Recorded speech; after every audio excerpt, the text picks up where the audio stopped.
Ai, gente, o áudio tá ruim. Então, quando eu estiver falando, eu vou tirar o fone e vou falar. O que é que eu faço da vida? Vocês conseguem me ouvir? Então, eu vou fazer o seguinte: quando vocês estiverem falando, eu boto o fone normal. Enquanto não estiverem falando, eu fico falando sem. Dizem que fica bastante mesmo. Agora tá ouvindo normal? Tá, né?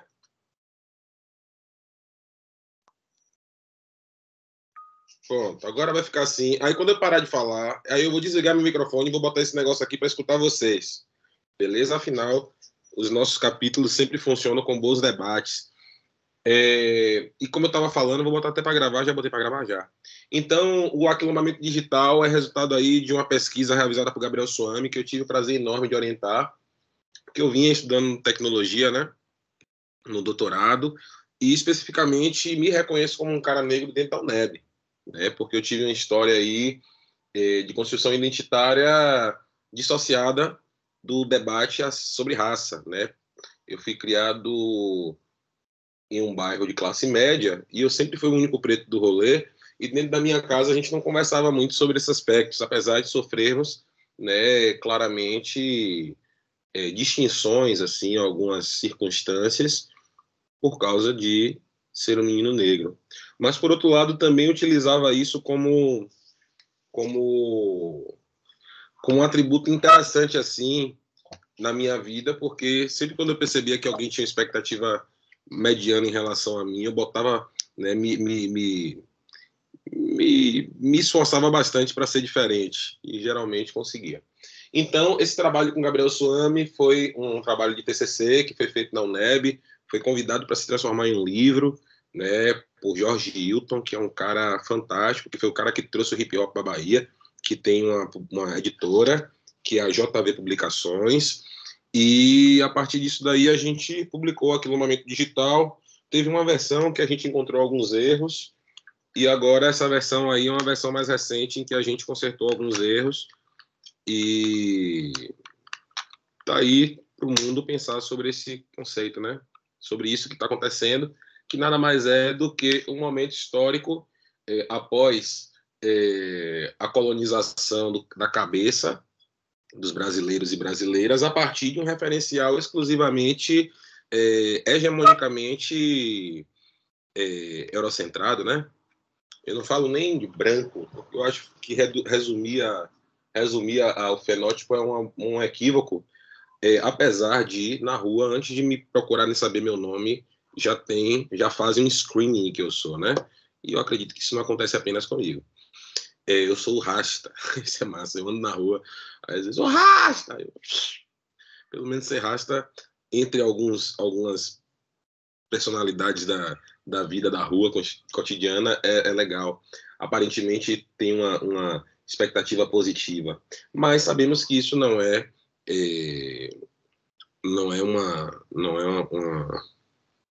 geral, né? E especificamente a mídia, ela produz, eu vou mostrar para vocês alguns livros importantes hoje. A mídia, ela vai produzir na nossa cabeça literalmente nosso pensamento, gente.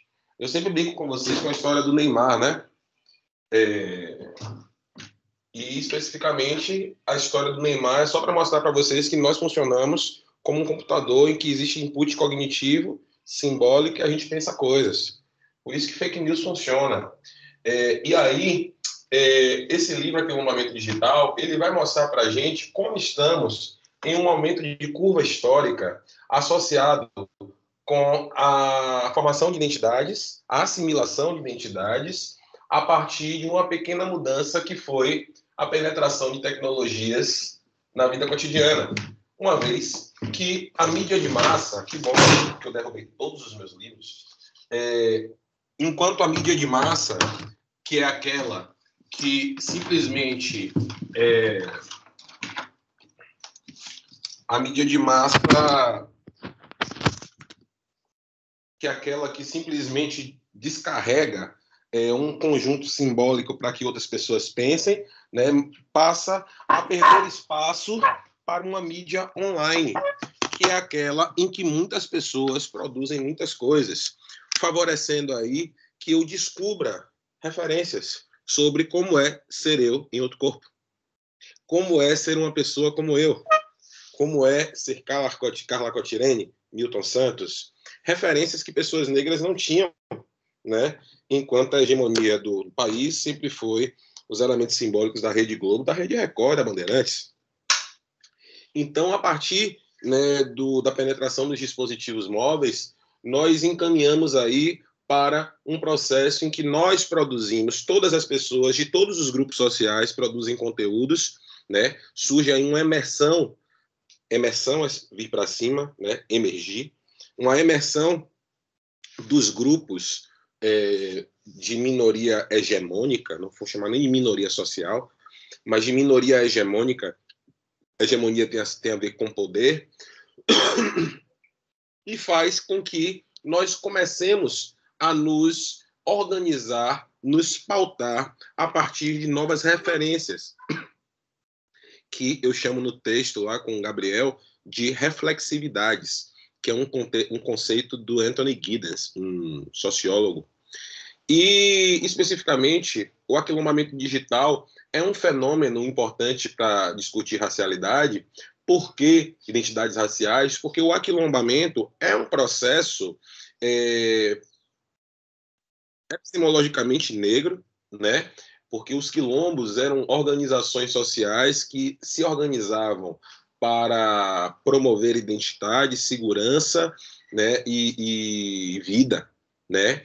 E essa perspectiva de quilombo também trazer uma ideia muito mais associada como é a cultura afro-brasileira, que é uma cultura que precisou, né, se organizar cooperativamente para sobreviver em um país colonizado que coloniza e segrega desde que o mundo é mundo. Vocês podem ler um pouquinho sobre isso em textos de pessoas que não são nem negras, como Sérgio Buarque de Holanda, o Raízes do Brasil, né? Dentre outros livros que vão falar aí sobre esse período de decolonização, em que efetivamente retiraram pessoas, né, trouxeram pessoas para a escravização,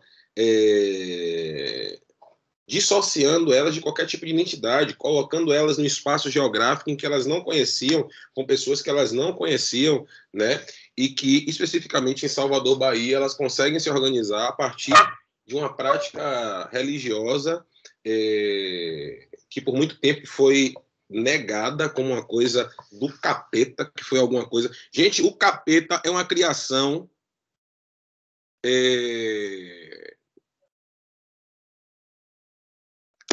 ocidental, tá? O capeta foi criado por Platão, pela galera platônica, pelo povo europeu, né?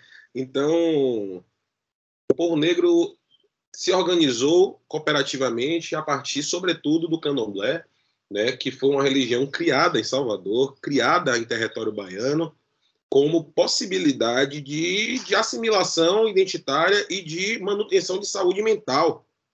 Imaginem cada uma de vocês aí, cada um de vocês, sendo retirado de suas casas à força, jogado em um lugar que você não sabe onde é, né? Passando por circunstâncias em navios, né? Tem uma música, Yaya Macemba, que eu tenho tatuada no meu braço. Ela fala: vou aprender a ler para ensinar meus camaradas, que eu vou mandar para vocês, que é o que há de mais próximo do entendimento sobre este processo de diáspora que nós vivemos, que foi um processo em que fomos forçados, né, a nos retirarmos, né, de um continente para vir para outro, trabalhar como força escrava, né, sem qualquer tipo de consideração subjetiva, direito, inclusive o contrário, né? Tivemos nossas vidas, muitos reis e rainhas vieram para cá e perderam todas as suas características, né, de dignidade mesmo e de vida, né? Isso é indiscutível. Eu acho que há muita informação para vocês procurarem. Estou colocando aqui Yaya Macemba para vocês conhecerem, porque é uma canção que vai mostrar para a gente aí como foi a gênese da formação do povo brasileiro no Brasil. E como estamos falando sobre mídia, eu indico para vocês esse livro, A Mídia e a Modernidade, que vai mostrar para a gente como é que a máquina da mídia, inclusive a partir de Hitler, né, organiza o pensamento de um povo, simplesmente fornecendo para eles inputs cognitivos e organizando, né, o que as pessoas devem pensar, né?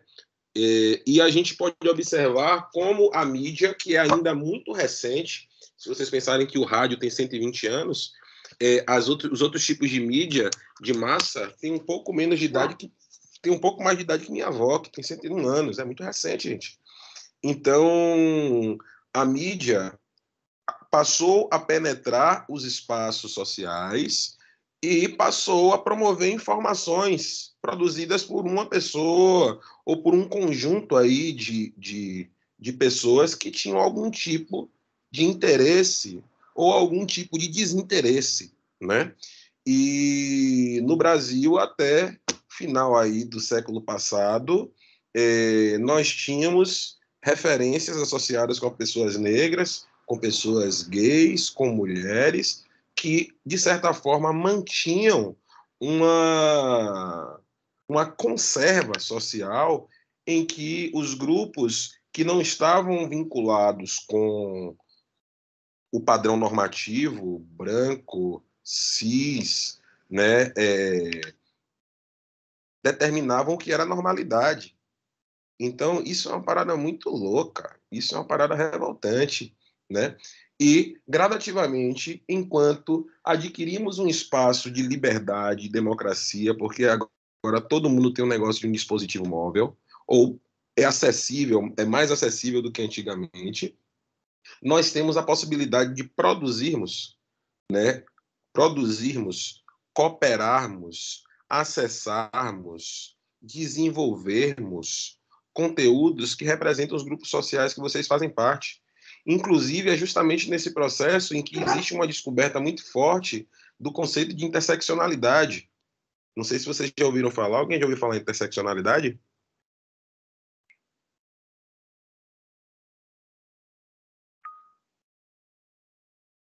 Ana, me fale um pouquinho sobre o que é que você sabe. Você não precisa saber, você não precisa saber conceitualmente. Eu só quero saber mais ou menos o que é que passa na sua cabeça do que se trata. Nem eu sabia até outro dia. Interseccionalidade, pelo que eu sei e entendo, é tipo assim, levar em conta as interseções das opressões que uma pessoa sofre por causa de sua identidade.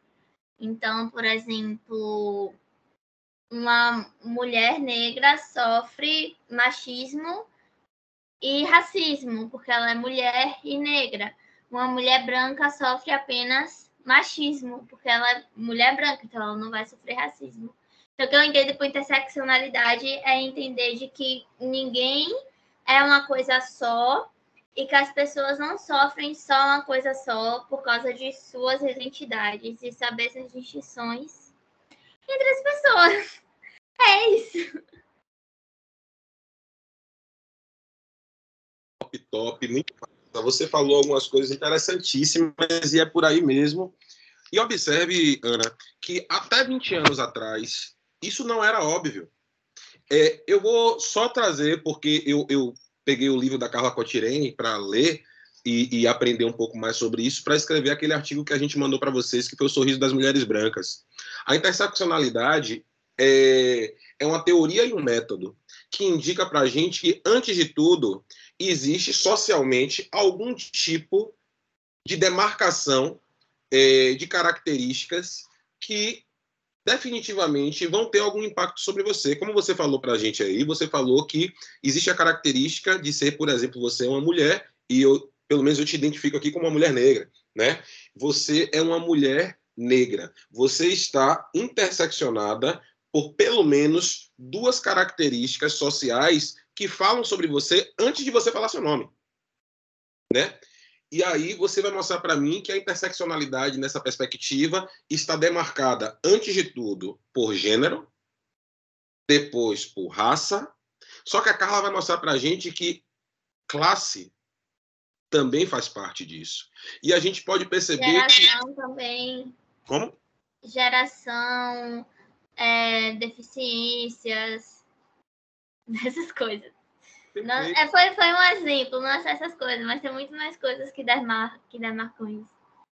Perfeito. E justamente por isso que é um método, porque a gente pode identificar que absolutamente todas as pessoas são demarcadas por características sociais que, de certa forma, criam expectativas sobre ela, submetem ela a coisas antes da gente saber o nome delas, por exemplo, né? E observe que loucura. Até há 10 anos atrás, não vou dizer nem até 20 e poucos anos, que foi quando começaram a surgir os dispositivos móveis, até 10 anos atrás, esse debate sobre interseccionalidade era uma coisa nem discutível na academia. Então, se na academia, que é um lugar de suposto saber, isso não era discutível e pensável, imagine nos meios sociais em que as pessoas se alimentam por televisão. Então, é muito doido. Então, a penetração dos dispositivos móveis trouxe para a gente a possibilidade de quê? Mais uma vez, cooperarmos, produzirmos, assimilarmos, né? As características sociais que fazem parte da gente, aquelas que também não fazem parte da gente, favorecendo que a gente abra as portas, as janelas, sobre a possibilidade de existir e, gradativamente, que a gente desconstrua esses padrões normativos que até outro dia diziam para a gente que o normal era certo, né? Então, o aquilombamento digital é uma obra que fala sobre questões de raça, mas é uma obra que serve para a gente fazer reflexões sobre absolutamente qualquer coisa. Porque vai mostrar para a gente discute raça porque nós somos dois homens negros, né? No caso, eu e o Gabriel que escrevemos. E, especificamente, naquele momento, era um momento muito importante para a gente falar sobre isso e não tinha uma discussão organizada dentro da academia. Então, a gente topou, Gabriel me convidou para a gente pensar sobre isso, eu disse, bora, e produzimos isso. Mas, mais uma vez, esse livro ele vai trazer para a gente as bases para a gente pensar sobre essa curva histórica. E a parte mais massa que eu penso é que não apenas pensar sobre a curva histórica, mas também conseguir antever o que está vindo por aí. Eu não sei se vocês viram, eu ainda quero falar sobre Marília Mendonça antes da gente entrar nessa discussão, mas eu não sei se vocês viram, aconteceu no Prêmio do Educador agora uma desclassificação, na verdade voluntária, de uma participante chamada Neila alguma coisa. Ela escreveu uma música que o nome da música é Preta. E ela é uma menina branca, dos olhos claros, que faz uma música em que se autodenomina negra e, de uma forma muito desrespeitosa, utiliza elementos da matriz afro-brasileira para se nomear. Semana passada eu fui no ensaio de uma banda de um brother que me chamou para tocar, e na banda dele ele só chamou pessoas negras e ele é branco. Só que a primeira música que ele toca é Sou negro índio, de pele branca. Aí eu fiquei assim, quando ele começou a tocar, eu disse assim, peraí, você é negro índio de pele branca? Ele pode até me falar sobre um conceito que um cara chamado Michel Maffezoli vai falar, que se chama identificação. Quando ele vai discutir, Michel Maffezoli, esse aqui, ó. Aqui é o rosto dele aqui, né? Identificação, quando ele vai falar para a gente que o processo da pós-contemporaneidade, né, desse mundo que a gente já vive, que é esse mundo em que há troca simbólica, em que há acesso para novos elementos simbólicos, em que você pode assimilar elementos simbólicos, afinal, elementos simbólicos se tornam culturais, mas eles influenciam a minha forma de pensar, né? A música da diáspora produziu a música contemporânea. Michael Jackson é o rei do pop, black or white, né? Que é uma pergunta. Michael Jackson é black or white? E se for white, por que white? O que fez se tornar white? Então, esse brother que fez essa música, ele pode até me argumentar sobre o fenômeno de identificação, mas ele não pode, de forma alguma, assumir uma identidade, até porque a identidade negra, fundamentalmente, é marcada por uma coisa chamada racismo. Tipo assim, E o racismo não significa, não é a mesma coisa que discriminação. O fato, por exemplo, de eu ter sido um menino de classe média e ter passado por menos situações de discriminação do que a maioria de estudantes da UNEB, por exemplo, que eu conheci, não faz de mim uma pessoa que não foi atingida pelo racismo. Afinal, o racismo é uma instituição simbólica que é organizada no imaginário social e nas ações diante desse imaginário. Então, só agora eu consigo entender por que eu sempre fui o único cara negro da galera, né? Um dos poucos, né? Porque, certamente, naquele momento histórico, por conta de algum motivo, que eu não sei qual é, poucas pessoas negras tinham acesso a bens de consumo, a recursos, a oportunidades, como eu pude ter, graças à história que meu pai teve a oportunidade de ter. E poderia não ser assim, né? Sou um grande sortudo, né? Então, o racismo é, segundo Neuza Souza Santos, que escreve Tornar-se Negro, o racismo é o que demarca, antes de tudo, a experiência de pessoas negras. Vocês, pessoas negras, quem aqui nunca andou na rua, eu sempre dou esse exemplo, e percebeu alguém segurando uma bolsa? Hoje passou, hoje eu estava andando na rua, percebi que uma menina ficou meio com vergonhinha assim, ela olhou para trás. Eu nunca olho para trás olhando na rua, gente. Né? E sem falar das experiências que, eventualmente, eu perderia a oportunidade de viver por ser um homem negro. Eu acredito que as meninas negras tiveram várias experiências que não viveram por serem meninas negras, né? Então, o fenômeno do racismo passa meu corpo, na verdade, é afirmável, antes mesmo de mim, né? Me nomear em um espaço. E uma coisa interessante, quando eu me descobri negro, claro que eu sempre soube que eu era um cara negro, mas eu nunca tinha entendido efetivamente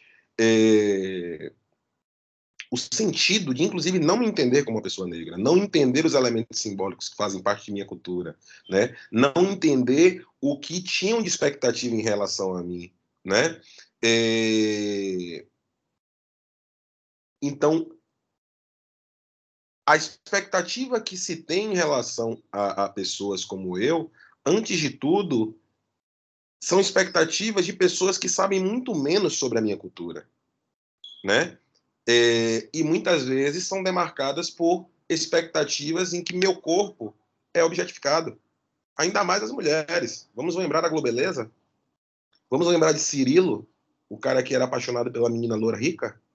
Vamos lembrar de Foguinho, que era o cara que tinha um jeitinho brasileiro e se tornou rico por sorte?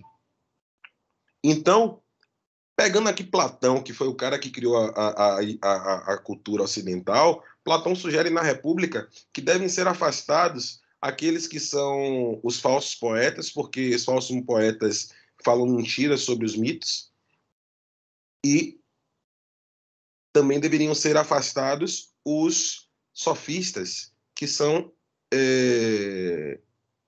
imitadores, né? Se vocês observarem, a cultura europeia fala mal da cultura afro-brasileira. E convido vocês, eu não sou candomblessista, mas fui atrás, né, do que diz respeito a mim e descobri a cultura mais bela que existe, que eu conheço no mundo. E digo mais, Jung não teve a oportunidade de estudar aqueles mitos, porque o candomblé fala exclusivamente da natureza. E cada arquétipo que se apresenta ali é o mar, é o rio, é o raio, é a justiça. E, inclusive, incorporados, bailam. E aí eu pego o Nietzsche, que é um dos filósofos, né, contemporâneos, né, que fala que nunca acreditaria em um Deus que não soubesse dançar, né? As funções míticas que identificam os corpos. Afinal, se você se veste com qualquer camisa, você está vinculando aí qualquer um tipo de símbolo, né, que é mítico, que é arquetípico, mesmo que seja um coração. Então, as figuras míticas que identificam como signos os corpos de pessoas e as éticas das pessoas bailam em frente, geralmente, de uma senhora, uma mulher, que é a mãe, que representa a mãe, que é quem cuida daqueles santos, daquelas forças. Candomblé é a coisa mais bonita que eu já vi na minha vida. Mais uma vez, não sou candomblessista. E nesse movimento, percebemos como a cultura ocidental fez de tudo, desde o boi da cara preta até o chuta que é macumba, né?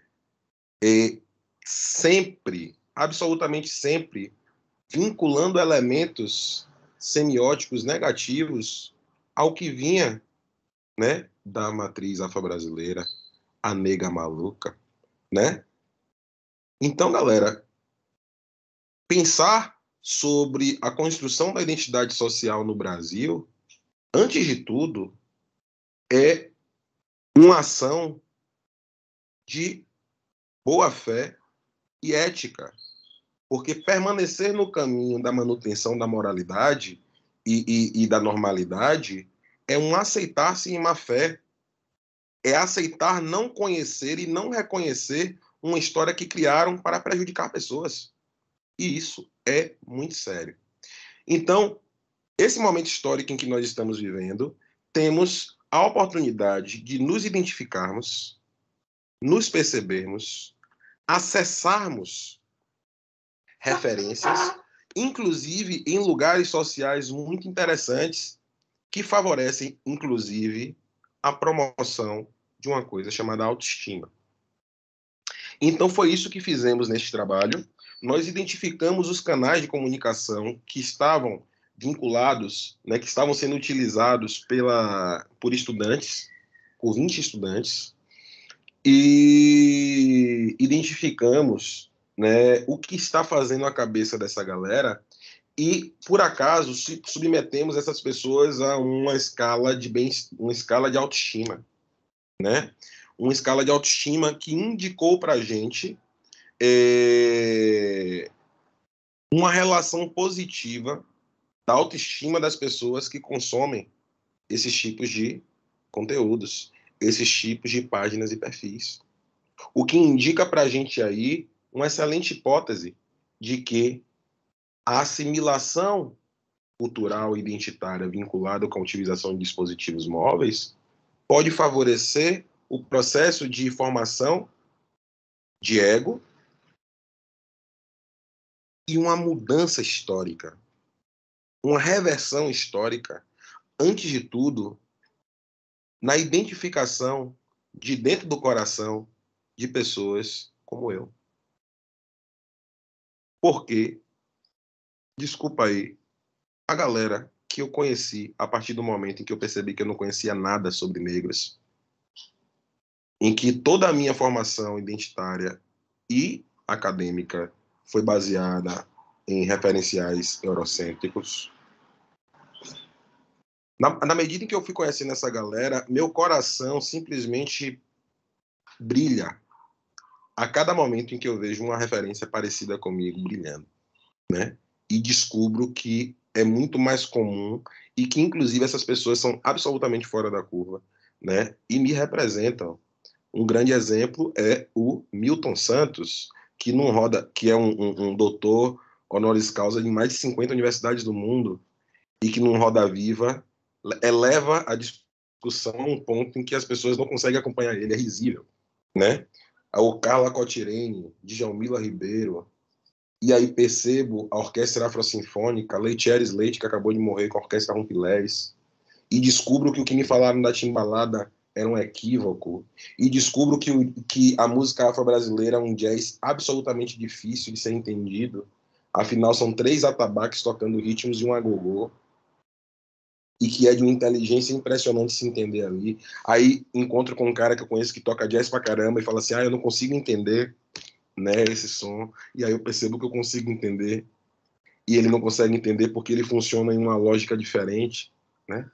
Então, o processo do aquilombamento digital não só fomenta o processo de identidade e identificação de pessoas, mas também promove a autoestima e conta uma história pelas próprias pessoas que, por algum motivo, as pessoas que determinavam as regras do jogo não colocavam na mesa, né?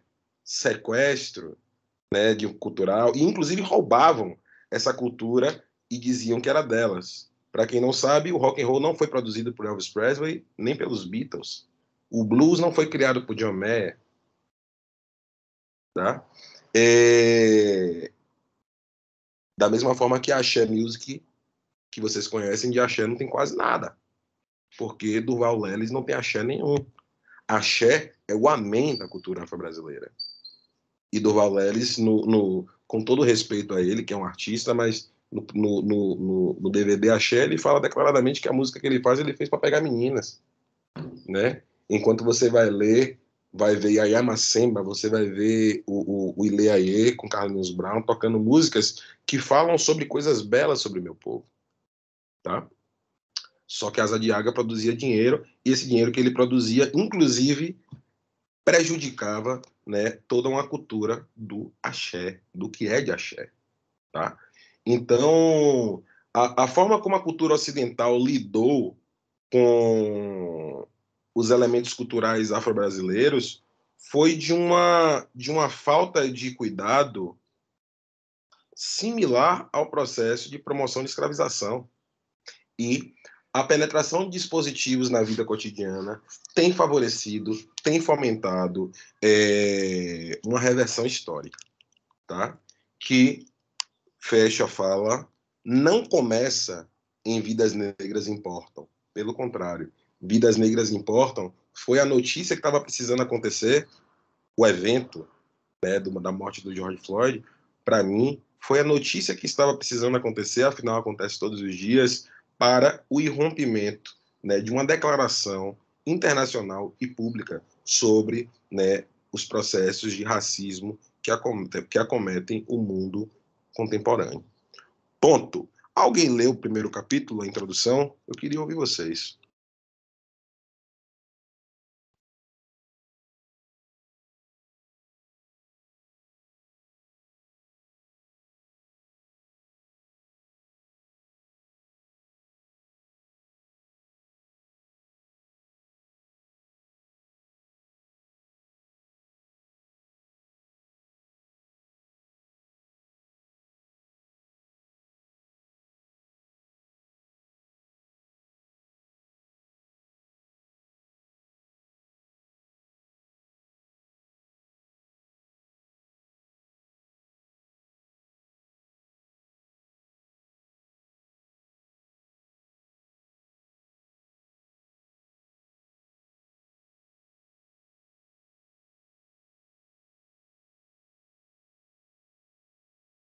Alice, você pode falar um pouquinho do que você leu? Ana Júlia, inclusive a galera que se identifica como afrodescendente, eu acho importante ler, viu?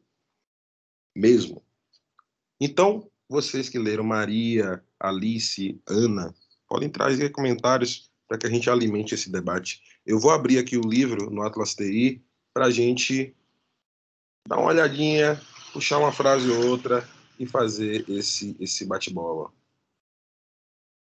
Mais uma vez, não estamos falando apenas de questões de raça, estamos falando de questões gerais. Então, prof, no primeiro capítulo, eu acho que ele só deu literalmente uma introduçãozinha, assim, que na verdade foi o que o senhor tinha pedido para a gente ler, foi a introdução, não foi nem o primeiro capítulo. E daí na introdução ele literalmente faz uma introdução sobre, então ele não aborda 100% essa parte do aquilombamento digital ainda. Pelo menos eu não percebi. Uma coisa só a ver é que teve uma parte que ele falou assim, sobre esse... O senhor até falou na estante sobre isso também, né? Sobre esses prejuízos gerados na apropriação identitária de outras pessoas. Tipo assim, que é o que acontece muitas vezes, eu falo do exemplo da escravidão, né, do início do período colonial brasileiro, de uma certa forma isso foi tomado dos negros. E eu lembrei também, o senhor também comentou sobre isso, eu já fiz um trabalho sobre o livro de Neuza Souza Santos, né, que é Tornar-se Negro, que ela fala assim, que quando o negro, eu não lembro a frase exata, mas eu vou parafrasear, que quando ele toma conhecimento do racismo, ele começa uma perseguição pelo corpo próprio. No caso, uma autoperseguição, você acaba se perseguindo, né, nessa ideia, porque eu mesma, eu me identifico como parda, né, porque eu não posso nem dizer que eu sou negra, que tem sempre alguém que olha e fala assim, não, mas você não é tão escura. Mas, ao mesmo tempo, eu não posso dizer que eu sou branca, porque me olham e falam, você não é tão clara, né? Então, é essa ideia, né, de que quando o negro toma consciência do racismo, ele começa essa autoperseguição, porque ele tenta, às vezes, mudar características próprias de sua identidade. Isso, nesse caso, exatamente, eu estou falando também de traços físicos, né? E também de traços culturais, né? Houve uma perseguição contra religiões e contra tradições propriamente afro-brasileiras, né? Então, mas na introdução ele não pega 100%, ele fala que, no caso, o senhor também, né, que você escreveu o livro, ele fala que vai abordar um pouco mais, eu acho que é a partir do primeiro capítulo.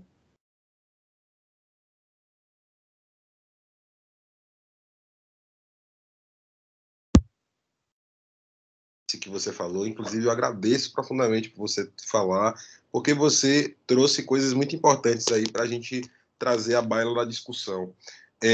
Você traz um aspecto interessantíssimo, que é uma consequência da vida, uma consequência da vida face a face, em um contexto colonizado, que as pessoas, segundo a Neuza Souza Santos, no processo de não identificação, passem a usufruir do que ela vai chamar de auto-ódio, diante de uma constituição de uma referência egóica a partir de um fetiche da brancura. Afinal, gente, todo mundo quer ser bem visto, né? Só que se o que é bem visto geralmente está desassociado do que eu sou, do tamanho do meu nariz, do tipo do meu cabelo, certamente, e pensando isso em 200 anos,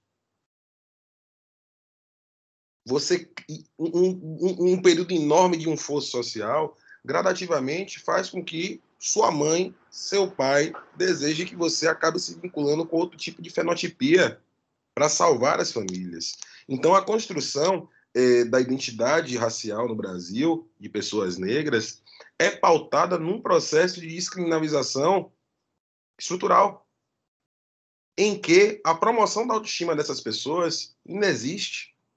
E, além de inexistir, diariamente, cotidianamente, eram constrangidas, né, por referências apresentadas, por exemplo, no Café da Manhã da Xuxa, sobre o que é correto e bonito de ser, né? Eu tenho um comentário para falar sobre isso que você me falou, né? Ela fala assim, Neuza Souza Santos diz que a partir do momento em que o negro toma consciência do racismo, seu psiquismo é marcado com o selo da perseguição pelo corpo próprio, né? Sim, porque tomar consciência do racismo é perceber-se diferença, mas perceber-se diferença onde, em um cenário social, político, em que alguém determinou, a partir do olhar, inclusive, a partir do oferecimento de oportunidades, a partir da oportunidade de ser amada ou amado, que você é diferente. E isso é muito doido. Para quem não se identifica, quem não é negro, é negro, pode acreditar, isso é muito doido. Eu posso dizer para vocês que eu surtei por causa disso. Tipo, o processo de desconstrução identitária, de perceber-se dentro de uma história que até então eu não tinha entendido, e eu era o único que não entendia, né? Da minha galera especificamente. Então, e você ainda fala de uma coisa, Alice, que é muito importante, que é importante ser debatida hoje. Ao mesmo tempo, com esse processo de referenciação, de percepção mútua através das mídias digitais, uma temática que tem surgido muito fortemente é a temática que diz respeito ao colorismo. E que, como um irmão do meio, as pessoas pardas acabam ficando sem saber o que são, né? Eu não sou tão negra para ser negra, não sou tão branca para ser branca, né? Eu até me identifico como negra, mas as pessoas negras me excluem por eu ser mais clara e ser beneficiada por ser mais clara, e as pessoas brancas me entendem como uma pessoa negra, me objetificam como uma pessoa negra, me discriminam como uma pessoa negra, né? Aquilo que a gente falou mais cedo aí sobre a interseccionalidade apresenta, na sua dimensão racial, literalmente matizes diferentes de opressão. E, especificamente, essa matiz de opressão vinculada com o colorismo é péssimo. É péssimo.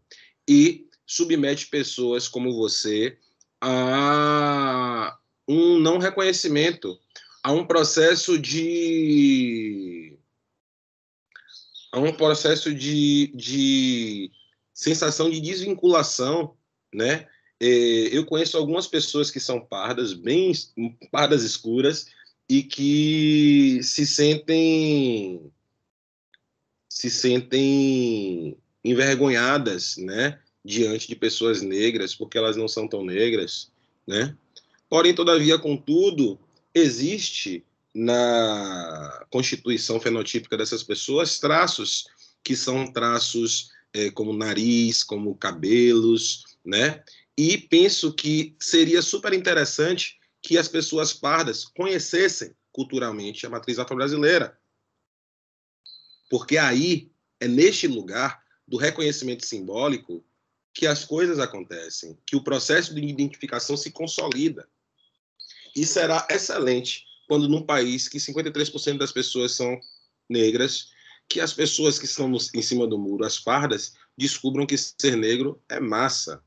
E é mesmo, muito, né? Ainda mais quando você reconhece em pessoas como você traços de inteligência admiráveis, né? E você descobre que a maioria dessas pessoas são assim. Tem um livro que eu estou lendo, esse aqui, que é Oportunidades Invisíveis. Ele foi criado por esse rapaz aqui, que é o Paulo Rogério Nunes. Paulo Rogério Nunes é professor da Católica, na Bahia, mora na Bahia.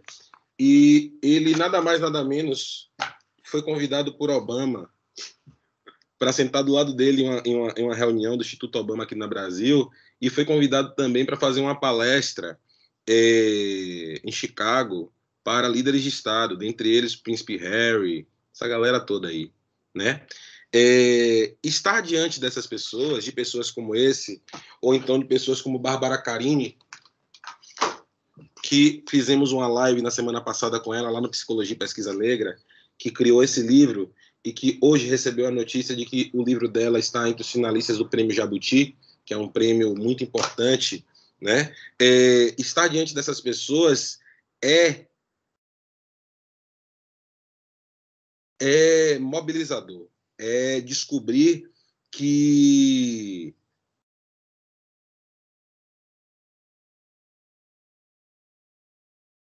estamos ainda sofrendo a ressaca de um processo histórico, só que, por outro lado, temos acontecendo em curso, e mais legal, fazemos parte desse curso de um processo histórico de reconhecimento e de um processo histórico de reversão. Eu moro perto de Shopping Barra e eu fiquei muito curioso ao perceber que as imagens do Shopping Barra de publicidade estão vinculadas a pessoas negras. Isso fala muita coisa. Sabe por quê? Porque, efetivamente, somos pessoas que produzem muito consumo. Somos pessoas que produzem tecnologia, inclusive as tecnologias que são criadas para a sobrevivência dessas pessoas, produzem negócios. Negócios que mobilizam, eu estou procurando um número aqui, se não me engano, foi 17 bilhões de dólares no ano de 2019 no Brasil. Então, galera, similar à população LGBT, que é uma população 1,7 trilhões de reais, viu, gente? A comunidade negra movimenta 1,7 trilhões de reais, né? E isso faz com que as empresas hoje estejam pensando em inclusão e diversidade. Por quê? Por quê? Por quê? Porque somos importantes demais, porque somos uma classe média que já vivemos uma classe média que produz e consome dinheiro, que formamos intelectuais, que já fazemos parte, por mais que a história colonial tenha prejudicado o nosso crescimento, né? Nós já fazemos parte de um grupo social importantíssimo no mundo inteiro. E hoje, especificamente, grandes empresas estão pensando em como incluí-los. Inclusive, nesse momento, eu estou orientando um estudante daqui da UNEB que ele é funcionário de uma empresa de recrutamento e seleção, uma das maiores do Brasil, chamada GUP, e que ele está batendo cabeça para conseguir entender o processo de produção de diversidade dentro da empresa. Só que para você produzir diversidade dentro da empresa, você tem que entender que grupo social é que você está recrutando. E, especificamente, teve uma circunstância que ele viveu em que ele estava tendo dificuldade para recrutar uma pessoa negra para um cargo de chefia, porque existia uma expectativa de que pessoas nesse cargo apresentassem suas vulnerabilidades. E eu falei para ele, filhão, deixa eu te contar uma coisa. Eu passei a vida toda com outras pessoas pensando, esperando o meu momento de ser vulnerável, na expectativa que eu fosse vulnerável. Você não vai me ver sendo vulnerável numa seleção de emprego. E aí ele falou assim, pô, Bonifácio, eu não tinha pensado nisso. Eu disse, pois é. Né? Então, esse rapaz aí que você está reclamando que não conseguiu selecionar porque ele é muito tirado, ele precisou aprender a ser tirado na vida, porque ninguém botava fé nele. E certamente ele é muito bom no que ele faz. Né? Então, esse processo de promoção de diversidade, de certa forma, descortina isso que eu estou falando para vocês, desta curva histórica em que não faz mais sentido manter uma estrutura social a partir da ideia de normalidade e de uma normalidade promovida por homens brancos, gente. Não é, né? E digo mais, produzimos dinheiros e benefícios para a sociedade. E é possível que muito em breve outros fenômenos e acometimentos de ordem social aconteçam, porque no final das contas passamos a descobrir que nós não éramos tão ruins quanto disseram que a gente era. Ponto. E o aquilombamento digital é um caminho importante para isso, tá? Jesse fala comigo aqui, professor, boa tarde, estou meio quase que sem voz e não vou conseguir falar, mas até onde eu li o texto me fez refletir sobre o quanto é importante que articulemos nossos espaços, novos espaços, novas formas de encontro, em que pessoas negras possam falar sobre esses novos lugares, top. Essas novas narrativas, esses novos pensamentos e processos que vêm emergindo com potência no cenário preto. Maravilha. Precisamos ser vistos, ser ouvidos e ter voz. Fomos calados por tanto tempo que hoje muitos veem nossas lutas como mimimi. Então, conquistar espaços com nossa cor negra, cabelo negro, nariz negro, nossa essência negra é muito necessário, tanto para a aceitação dos outros quanto a nossa própria. Perfeito, Jesse. Perfeito, perfeito, perfeito, perfeito. Perfeitíssimo, né? E a consequência da promoção desses espaços, da promoção dessas identidades, da promoção dessas intelectualidades, que se dá a partir desse processo tecnológico também, promove mudanças de ordem histórica que a gente ainda não entendeu a dimensão. Não entendeu a dimensão.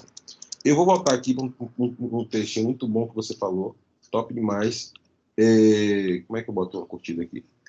Eu vou voltar aqui e mostrar para vocês uns trechos do texto. O aquilombamento digital, ele fala sobre muitas coisas, né? Fala sobre o processo de formação de identidade em um país colonizado, fala sobre como o processo de assimilação desse processo identitário acontece, tá? Em qualquer circunstância humana, mas especificamente nesse movimento de agora. E como a era da informação promove, a partir da utilização de dispositivos móveis, essas novas configurações, né, de identitárias, de acordos e regras sociais, né, intercâmbio de elementos simbólicos, porque eu posso dizer para vocês, por exemplo, que eu tenho feito o meu processo de decolonização a partir do YouTube, e temos criado, inclusive, a partir do YouTube da Universidade UNEB, uma plataforma em que nos reconhecemos, porque é indiscutível que vocês fazem uma faculdade que preponderantemente é parda e negra. E temos lá o Psicologia e Pesquisa Negra, que é um programa que convida negras e negros, intelectuais, mestres e doutores de todos os gêneros, né, falando sobre suas pesquisas e sobre suas reflexões. Então, estamos viabilizando espaços de intercâmbio simbólico que fomentem o nosso reconhecimento, né? E isso tudo que está acontecendo justamente por conta da penetração da tecnologia promove impactos, né? Não só nas formas de se relacionar humana, mas também na forma como a identidade social se propaga. Mais uma vez, até épocas antigas, eu tinha como referências negras apenas referências muito ruins, como Foguinho, Cirilo, Boi da Cara Preta. Eu não me reconhecia e nem tinha interesse em me reconhecer em figuras que pareciam comigo, porque existia a expectativa de que elas fossem menos indagais. Porque eu era alimentado pela Rede Globo e vivia em um contexto completamente eurocentrado, né? Fazendo com que eu ou não quisesse saber das coisas que estavam associadas com pessoas negras, que diz respeito mais a como as pessoas me enxergam, antes de tudo, e, por conseguinte, não me permitia debater com elas, encontrar com elas, né? E me fazia permanecer sempre em um lugar desproporcional. Afinal, eu não posso debater com alguém que pensa sobre mim uma coisa que eu nem sei que pensa. E pior, que eu, por conta do que Neuza trouxe, né, dessa assimilação aí do fetiche da branquitude, que é o que acontece em um país colonizado, como aconteceu com Franz Fanon, lá na Martinica, por conta disso, eu acabo buscando a assimilação de um ser branco que não sou eu. Eu passei minha vida toda querendo me identificar como branco, casei, namorei com mulheres brancas, queria ter uma camisa da Lacoste, né? E pouco, né, tinha entendimento sobre pessoas como eu, intelectuais como eu, né? Isso é de uma violência enorme. Então, há impactos, né, muito sérios, pelo menos em minha vida, a partir do momento em que eu conheço Milton Santos, Carla Cotirene, Mateus Aleluia, Orquestra Afrosinfônica. E, galera, vocês fazem parte de uma universidade de psicologia que até 2018, 2016, só tinha uma professora negra. E eu sou o primeiro professor homem negro, autodenominado negro. Apesar de termos Mino Rios, que é um cara negro, que é pardo, temos a professora Josi, que é indiscutivelmente uma mulher negra. Mas dentro da Universidade do Estado da Bahia, as pessoas ainda se viam a partir de referências diferentes da dela. No Psicologia e Pesquisa Negra 1, eu estou entrevistando o menino Caio, que quando eu fui professor da UFBA, eu fui o primeiro professor negro dele no 7º semestre da faculdade, velho. Isso é muito doido. Você não tem noção de como isso é muito doido, gente. Isso é muito doido. Isso é muito doido. Isso é muito sério. Então, nesse primeiro capítulo, vocês também vão ver de que forma, ainda, claro, de uma forma introdutória, uma pincelada, de que forma há impactos, né, de todas as ordens, nas ordens sociais, nas ordens de autoestima, né, associados com a tecnologia, né, e o que é que a tecnologia fornece para a gente, tá? Existe uma coisa muito interessante também nesse debate inicial, é que, com essas tecnologias digitais, romperam as barreiras das interações que aconteciam exclusivamente face a face, ou das interações que aconteciam mediadas por um canal específico que entregava para mim o que é que eu tinha que saber. Então, esse contexto online, ele modificou, mais do que tudo, o acesso a presenças que antes não eram acessíveis e assimiláveis.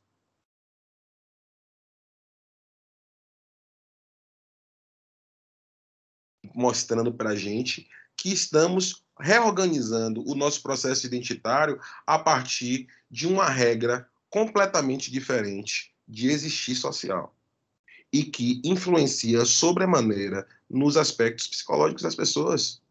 Porque as soluções que nós encontramos hoje, em todos os aspectos, inclusive identitários, estão literalmente na nossa palma da mão. Tá? E este processo todo passa por uma complexa reconfiguração das formas de se relacionar, e inclusive de entender, e não só de pessoas negras especificamente, inclusive de pessoas de outros grupos sociais que procuram entender mais e assimilar o processo desses grupos sociais, que têm curiosidade de saber o que essas pessoas experimentam, né? Então, a gente vai utilizar aqui nesse escrito o Erving Goffman, que é o cara que vai mostrar para a gente como as organizações espaciais, interacionais, influenciam nos desdobramentos da vida cotidiana, tá?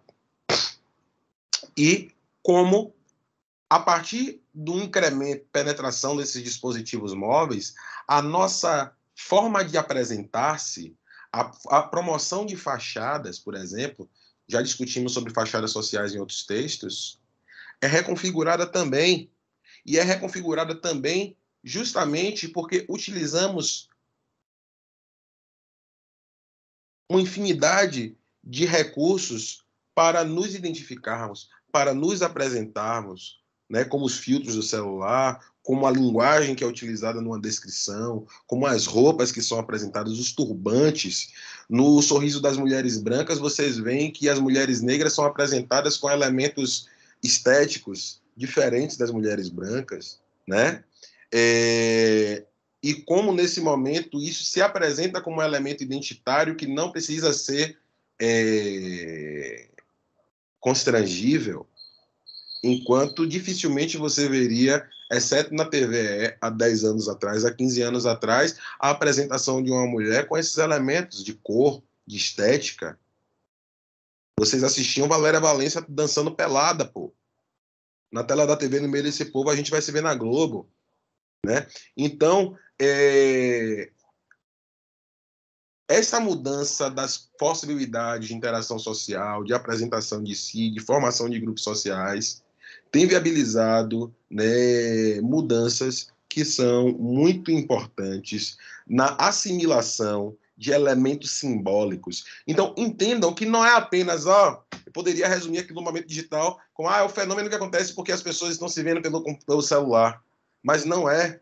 Existe uma complexidade enorme na produção e assimilação de símbolos e signos identitários que são acessíveis a qualquer momento do dia, em qualquer lugar, por qualquer pessoa praticamente. E que, na medida em que esses elementos passam a fazer parte do seu cotidiano, porque você começa a seguir uma pessoa, você passa a rotinizar o acesso àqueles elementos, e esses elementos passam a ser elementos comuns, normais para você, fomentando dentro da sua bolha uma nova normalidade, né? E que vai influenciar na forma como você lida e enxerga o mundo, tá?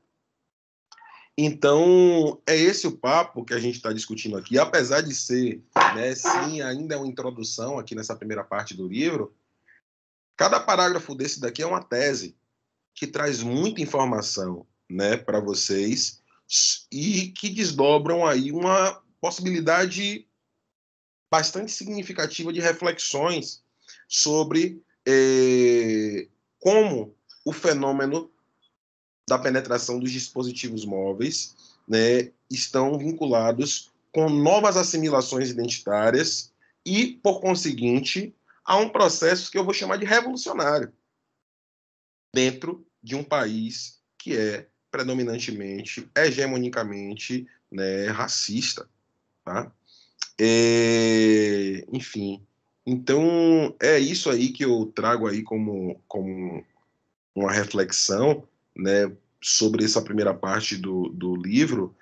E na segunda parte, que é o que a gente vai discutir na próxima semana, a gente está mostrando para vocês, aqui a gente não fala sobre aquilombamento digital, mas como as interações sociais na vida cotidiana, utilizando recursos tecnológicos, fomentaram novas soluções para o viver.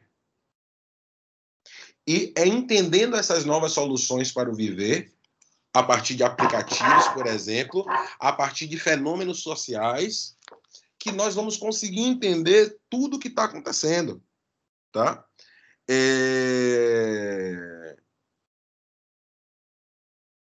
Porque a interação social na nova vida cotidiana fomenta uma nova forma de política, uma nova forma de organização social, uma nova forma de fazer coisas. E, especificamente, a gente traz aqui para vocês, né, como essas interações sociais elas vão influenciar na forma de entender o mundo, tá? Enfim, é isso que eu tinha para falar para vocês. E eu deixo aqui para vocês, para o próximo capítulo, para o próximo encontro, né, a leitura sobre esse capítulo, porque ele vai trazer um esmiuçamento da teoria de Goffman, e associado com o Giddens e com o Thompson, né, na explicação, né, sobre o que são as interações sociais humanas e como essas novas reconfigurações, essas novas configurações interacionais por meio de dispositivos promove um novo momento da história da humanidade. Mesmo, na pegada mesmo ao quadrado, tá? Então, é isso. Alguém quer fazer comentários?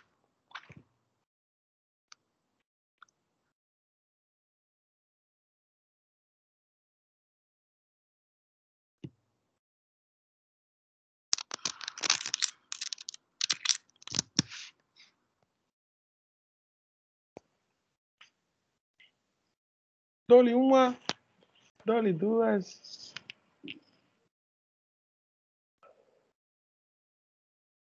Dou-lhe três. Ai, gente, eu tô aqui me sentindo super à vontade, quase deitando, dando aula. Deus me livre.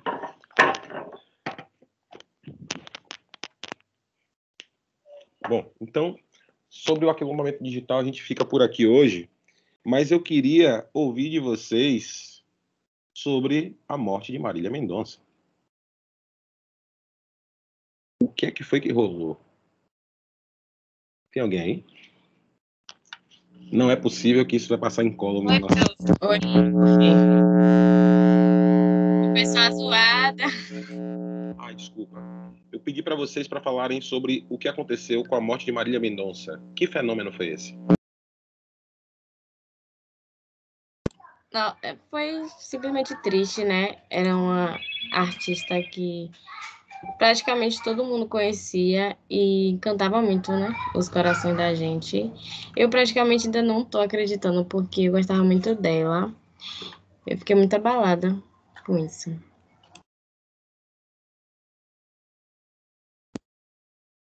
Um abalo Eu- em rede. Desculpa. Você falou o que, professor? Não deu pra ouvir, não. Tá O bom, microfone bom. tá ali. Abalo em cadeia, em rede. Uma coisa sobre esse acidente de Marília Mendonça, né? É que a gente vê um padrão muito triste nesse acidente, porque já aconteceu com várias outras pessoas famosas, né?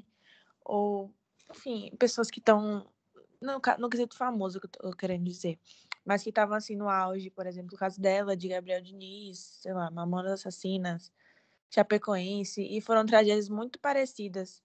Então, acho que é realmente a questão de algo pode mudar da noite pro dia de uma forma completamente rápida. Eu lembro que, assim, eu não gosto de ficar vendo muito sobre isso, mas no dia foi inevitável, porque basicamente redes sociais, televisão, era somente sobre isso. E até hoje, né, tá sendo um pouco. Mas eu fui no Instagram dela no dia, ver o story dela, e eu vi que ela tava na academia, assim, de manhã. Aí eu tinha ido pra academia no dia também, eu fiquei pensando, tipo, ela foi pra academia normal, tava vivendo normal, foi fazer o show dela de boa. E do nada, tipo, sabe, se você pensar na rapidez que isso acontece, a gente percebe que a gente não é nada, sabe? Que a gente não sabe, não tem controle sobre nada. É aonde eu queria chegar. O que foi que, inclusive, a mídia dela promoveu diante da morte dela? A manutenção dos momentos anteriores, antes da pessoa morrer, né, estavam acessíveis.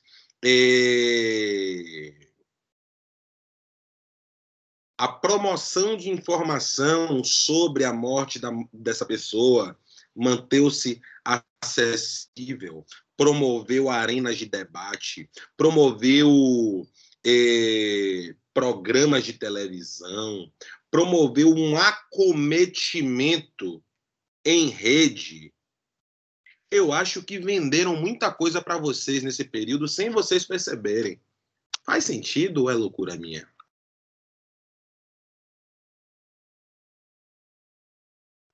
E ainda mostraram os corpos, né, ao vivo na televisão. Foi uma espetacularização da morte, o que aconteceu. E eu acho isso que é bem comum na televisão brasileira. Sempre procura um palco, procura audiência com morte de pessoas. Aconteceu isso com... Esqueci o nome dela, não sei se era Elisa, mas a amiga dela é Loá, que elas foram sequestradas, ficaram no quarto. E aí, acho que é Loá o nome da menina. E a televisão tava 100% do tempo ao vivo, mostrando como é que tava lá, conversando com a polícia, conversando com não sei o quê. E a menina, a mídia tem uma enorme responsabilidade sobre a morte dela, porque talvez se não fosse a mídia interferindo, não teria tanta coisa. Não foi o caso, né? A mídia chegou, o acidente de Marília já tinha acontecido, mas ocorreu uma espetacularização e ainda passaram informação errada, dizendo que ela estava bem, e depois tiveram que anunciar a morte dela e mostrar corpos e tudo mais. Então, eu acho que a mídia brasileira tem muito sangue nas mãos.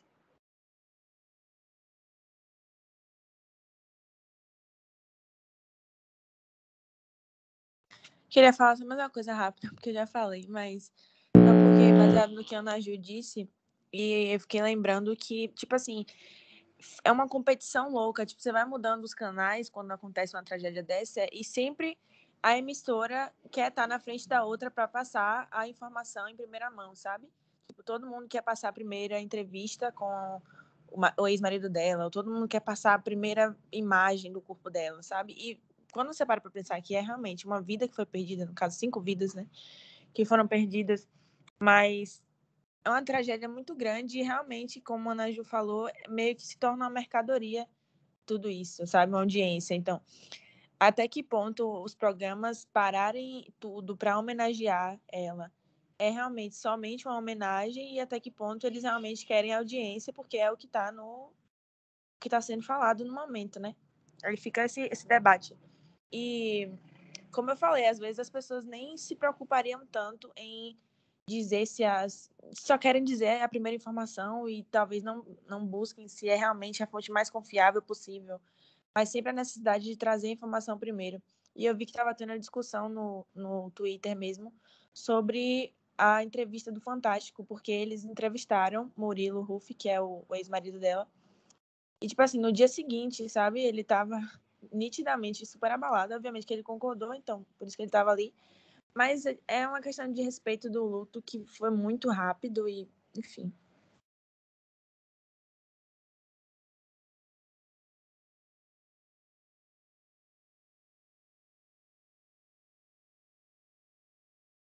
Top, Maria. Eu fico pensando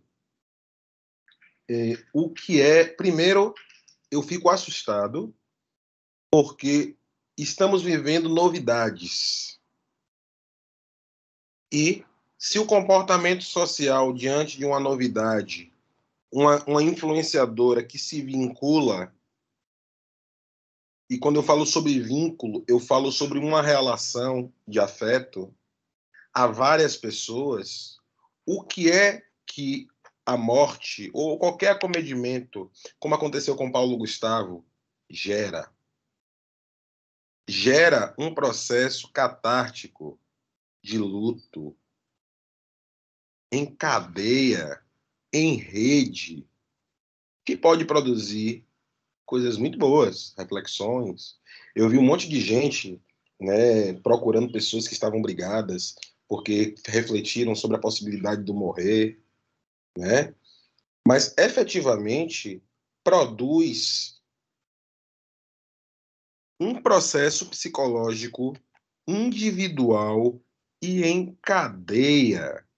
E como eu falo para vocês brincando sobre Neymar, pode promover desdobramentos inimagináveis, mais uma vez, por ser em rede,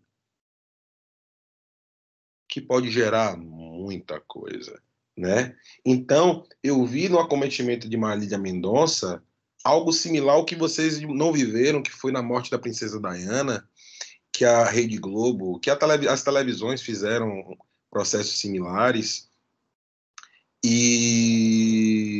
mas com com a adição das demandas sociais e o fenômeno de pessoas comuns. E o que aconteceu em todos os tipos de instituições, desde pessoas até comunidades, até artistas, até eu. Eu sou um artista, me considero um artista, trabalho com arte. Eu me vi obrigado a fazer um comentário, apesar de, aqui entre nós, eu ver Marília Mendonça como uma pessoa como eu e como uma vida que morre, né? Mas que uma vida que morre sendo muito significativa para muita gente, né? Ela não era uma pessoa da minha família, eu não consumia a música dela, né?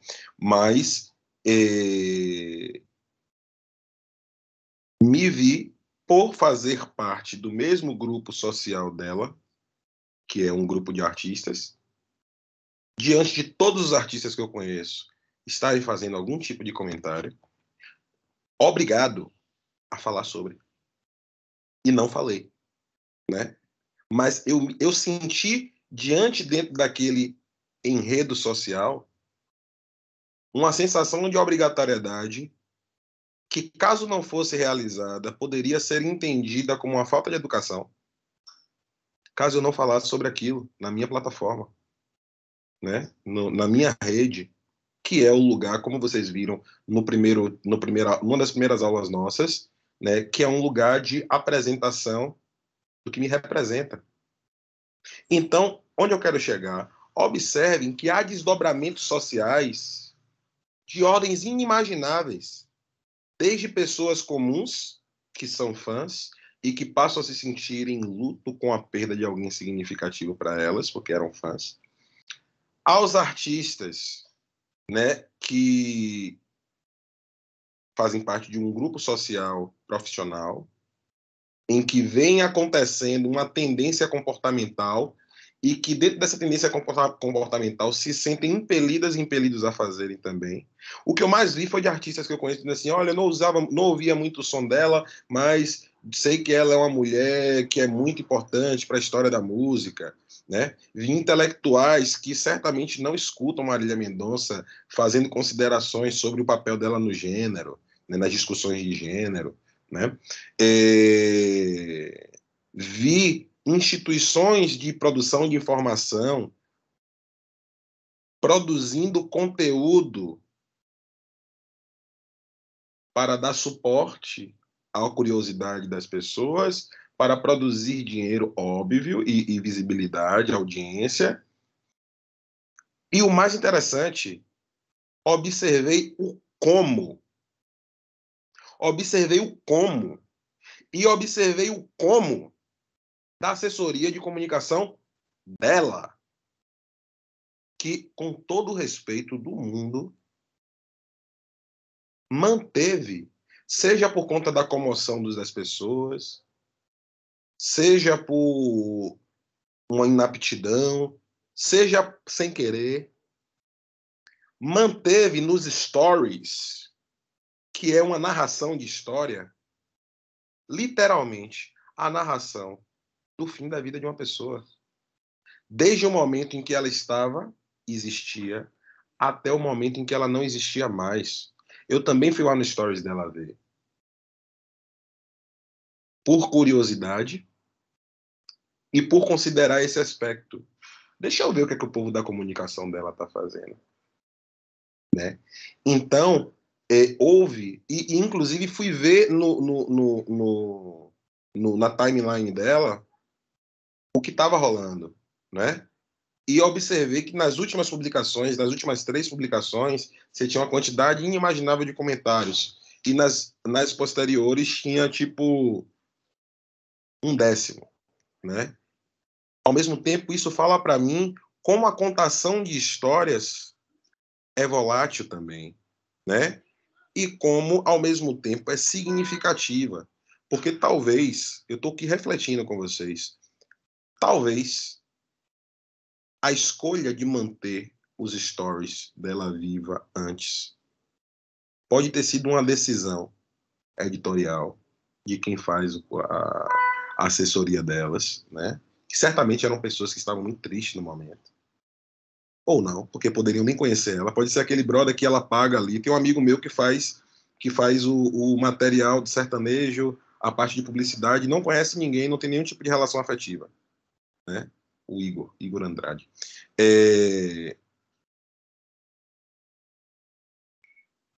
Enfim, e que, no fim das contas, gerou a audiência na página dela, né? Outro fenômeno interessantíssimo é como as pessoas utilizam as últimas publicações como lápide e como as pessoas utilizam a sua própria timeline como lápide, como se estivesse conversando com a pessoa. Mas, efetivamente, as pessoas não estão conversando com as pessoas. Elas estão conversando com a pessoa que morreu. Elas estão conversando para a plateia delas. Faz sentido essas loucuras que eu estou falando, gente? Tem aqui, Rebeca falou também um comentário massa. Mas isso que eu falei, alguma coisa bate aí em vocês e faz algum sentido? Estou ficando maluco? Como é que é?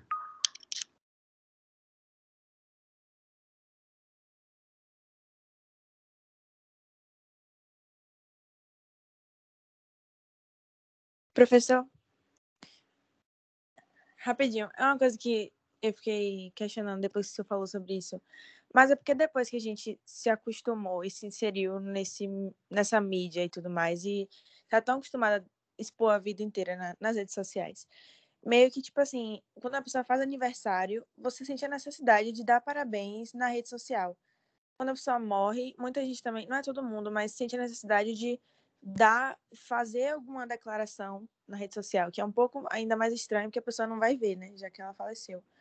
Mas, tipo assim, quando você faz isso, você não pensa assim como a gente está pensando, de uma forma, né, global, sociológica e tudo mais, questionando de fato por que isso acontece. Mas é estranho perceber que, tipo, isso realmente é naturalizado, porque eu preciso manifestar de alguma forma o meu sentimento, sabe? Eu preciso postar uma foto com a pessoa ali.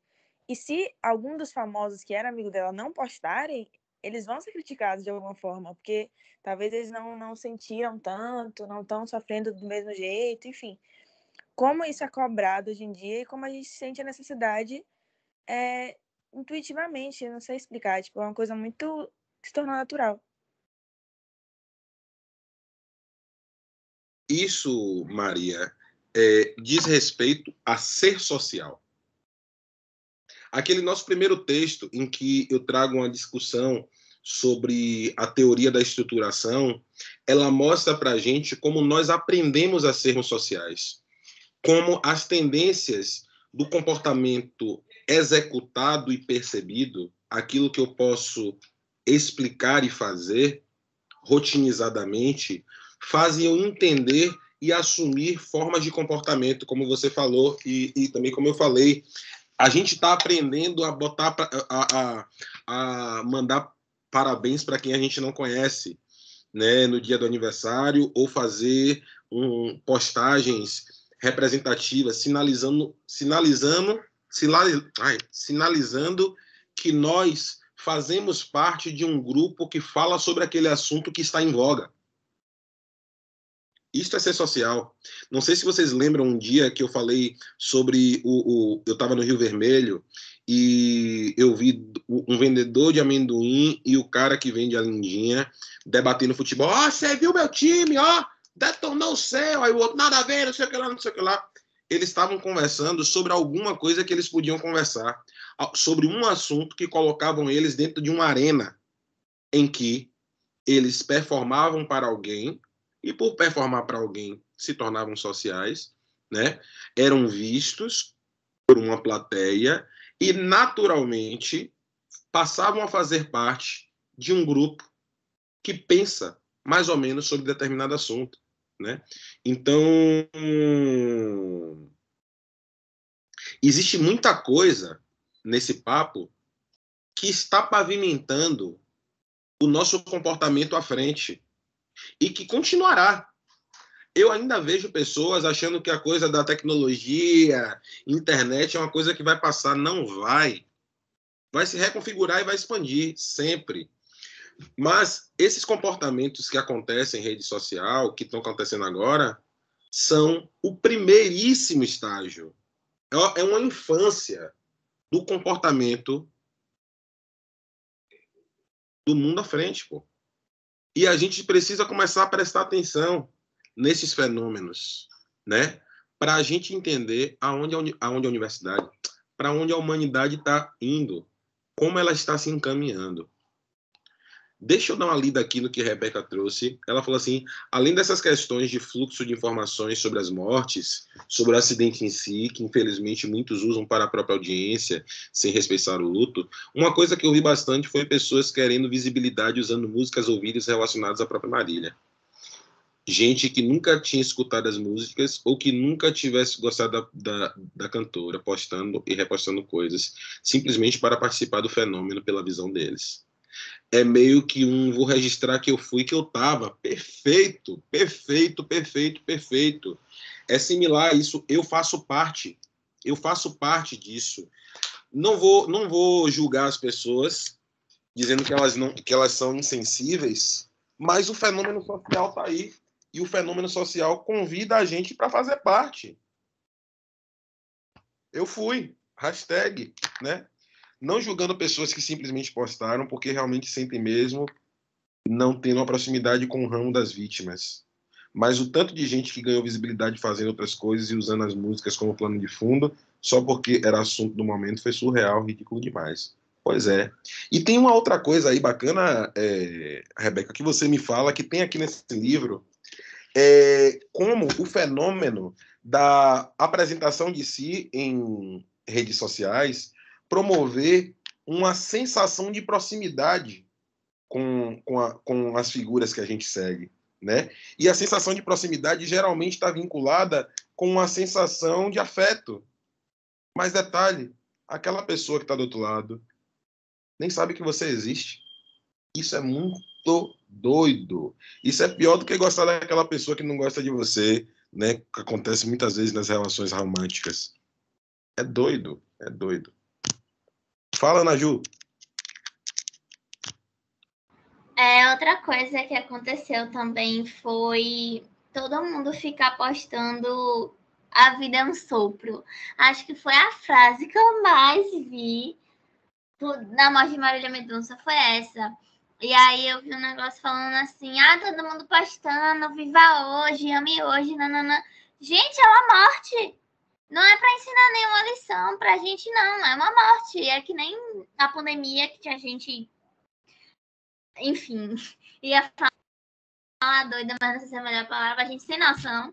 Falando, porque a pandemia tem para ensinar coisas, gente, mortes não estão aí para ensinar coisas, mortes acontecem e é ruim. E é isso, ponto. Não tem vida é um sopro, faça hoje, não sei o que, não vai tacar. Eu fiquei com a sensação, assim, tipo, triste pela morte, fiquei tipo, poxa, eu sempre quis ir muito no show de Marília Mendonça, desde que eu comecei a escutar ela, sempre quis ir no show dela. E agora eu não vou poder mais, porque não tem show dela. E assim, me deu uma tristeza pensar nisso, sabe? Eu fiquei pensando assim, nossa, agora quando tiver show eu vou ir. Não quero nem saber, porque, né, pode acontecer coisas, mas, tipo assim, mas ao mesmo tempo não é lição nenhuma. Eu fico triste de não poder ir mais no show dela, mas a morte dela não veio para me ensinar que eu tenho que fazer as coisas assim que tiver a oportunidade, porque não é bem assim. Então rola uma romantização também de morte, de situações catastróficas e tudo mais.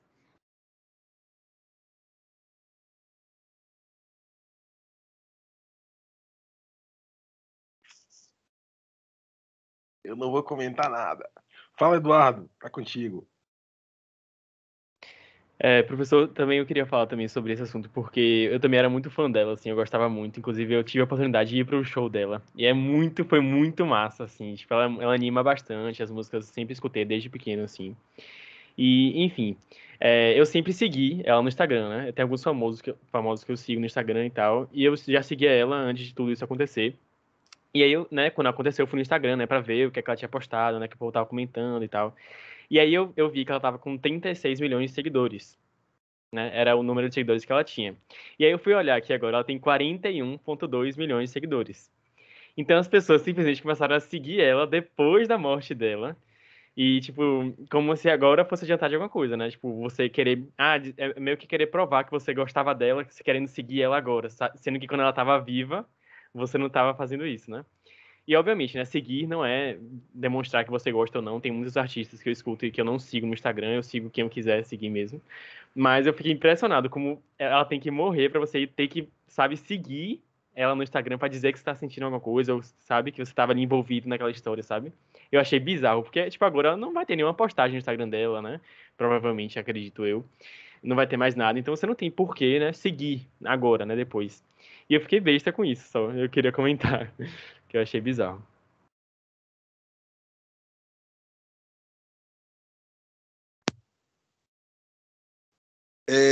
No último dia de aula, vamos ver quantos seguidores tem. Hoje foi 41 mil.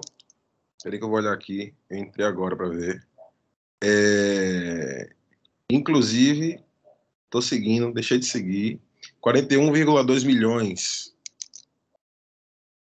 Vamos ver se isso diminui. Aliás, eu vou continuar seguindo para ver se vai continuar. Como é que vai proceder o plano editorial dela? Porque você vê que houve uma publicação ontem, um dia, com 7 mil. Deixa eu botar aqui para vocês. 7 mil. Peraí, Maria, que eu já abro aqui para você. 7.752 curtidas. Não diz a quantidade de... Ah, não, as curtidas são para as Os curtidas e comentários das curtidas, pessoas. posicionamento de pessoas que são também influenciadoras, né? Bruna Marquezine, Johnny Hooker. Não estou dizendo que essas pessoas têm nenhum tipo de interesse, viu, gente? Mas efetivamente está acontecendo aqui. Eu queria saber quantos comentários tinham, gente.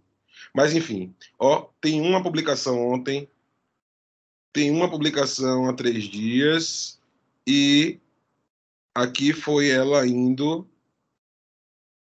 Essa aqui foi na véspera da viagem dela, né?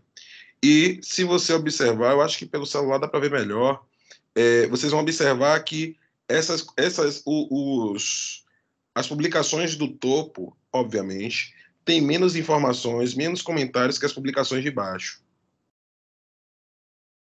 Enfim, são vários fenômenos para a gente observar, né?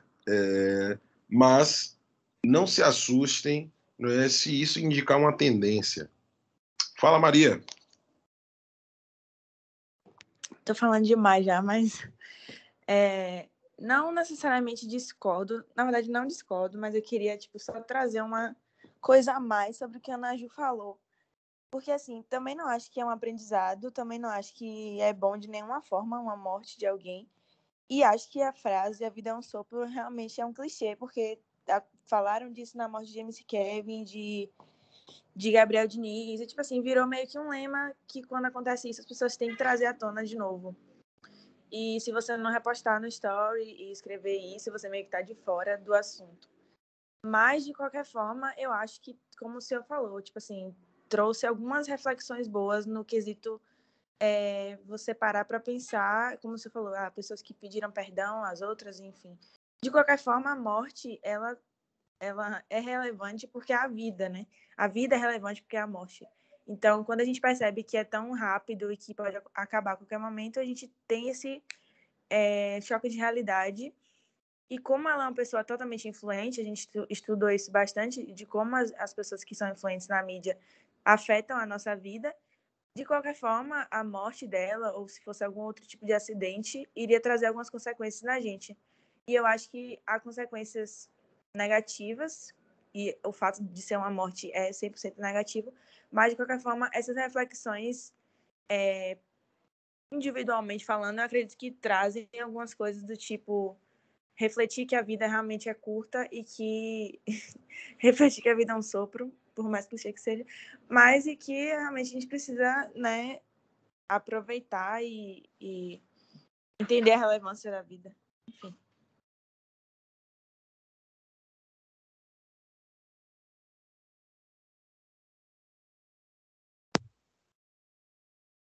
Maria.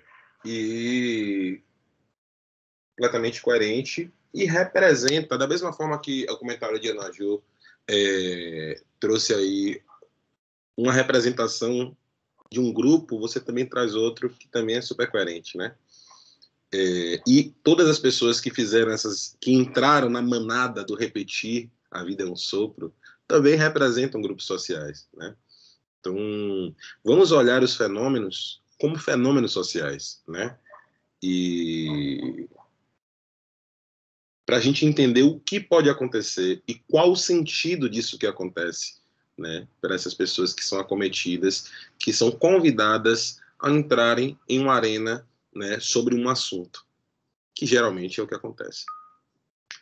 Ponto. Alguém quer fazer algum comentário mais?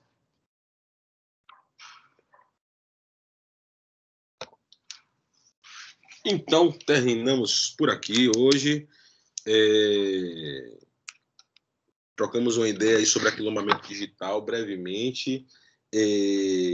Para o próximo encontro, mantenho aí a leitura sobre o primeiro capítulo, que fala menos do fenômeno e mais traz para vocês a bagagem para vocês conseguirem fazer essas análises, né? Porque vai mostrar para vocês que a interação social funciona em uma estrutura que é observável, perceptível, inclusive dentro da casa de vocês, né?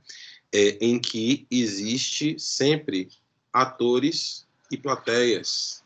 E sempre ocorrerão ocasiões, situações, enredos com características simbólicas em que há trocas, mas que por conta da penetração dos dispositivos digitais, há uma reconfiguração imensa sobre isso tudo. Inclusive, eu vou disponibilizar aqui para vocês já um vídeo que vocês podem acessar sobre o debate desse primeiro capítulo e que aconteceu no grupo que a gente tem toda quarta-feira, o Psitec, que inclusive amanhã não vai ter. E a gente está trazendo um debate. É mais ou menos isso que eu quero que aconteça aqui entre a gente. Tá? Eu vou deixar a playlist inteira. É o vídeo 2.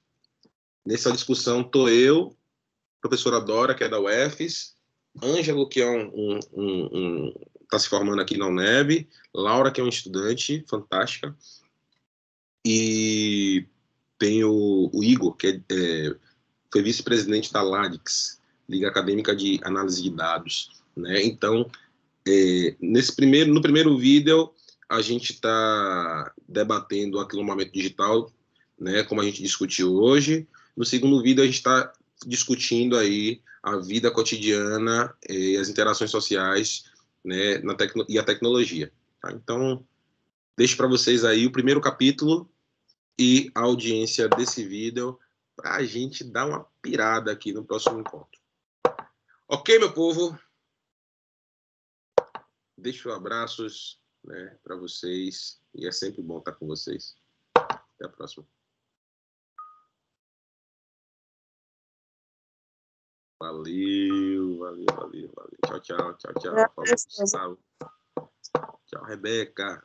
Falou, Isadora. Tchau, professor. Valeu, Ana Júlia. Um abraço. Falou, Lara. Todo mundo, Maria. Professor, só para confirmar, é o capítulo 1, né? Para a próxima semana? Isso, capítulo 1. Interações sociais e... o nome do capítulo é Interações Sociais e... Interações Sociais e a Vida Cotidiana, que vai discutir aí sobre interações sociais, Goffman, essa história toda.